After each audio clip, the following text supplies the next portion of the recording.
Mga ka-farmer, magandang hapon sa inyong lahat.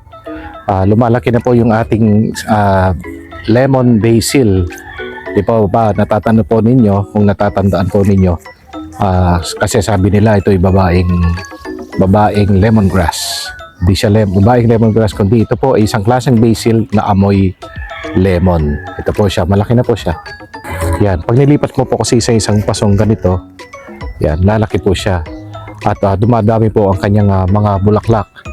Pero hindi po kagaya ng ordinaryong basil. Yung po kasi mga Genovese basil, mga 3 to 4 months or 5 months, mamamatay na. Lalong-lalo na pag hindi mo na-harvest ang kanyang mga bulaklak. Pero ito po, kahit hindi mo na-harvestin ang kanyang mga bulaklak, patuloy pa rin po siyang magkakaroon ng mga dahon. So ano po ang benefits nito? Ang benefits po nito ay tipo ba mayaman sa vitamin A. Mayaman sa vitamin A ang kalabasa, ang ano pa bang basta mga yellow plants, yellow vegetables. Pero ito po ay isang halaman na mayaman sa vitamin A, ang lemon basil. At meron po siyang antibacterial and antiviral properties, anti-inflammatory. So, kaya po ito ay pinanggagamot sa tiyan. Pag masakit ang iyong tiyan, ito po.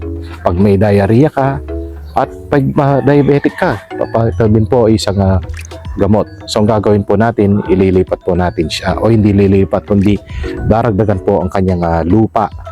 Opo, para siya ay patuloy na lumabong. At para yung mga bulaklak niya, marami po tayong ma-harvest ng mga bulaklak. So, yun po yung ating lemon basil. Ito po siya. So, siya nga po pala, merong ginawa si Kuya Rolly. Ito po, ang ganda. Oh, imbes na itatapon, ginawa po niyang paso. So, ayan. Mayroon po tayong paso. Napakaganda. Kaya, huwag po tayong tapon ng mga basura. Kahit ito lang, ang ganda po niya. At para, imbes na bibili po tayo ng mga paso, ayan, nakakatipid po tayo kasi meron nga po tayo mga paso, mga plastic na ginawan po natin mga paso. So, yan po. Happy farming po. God bless.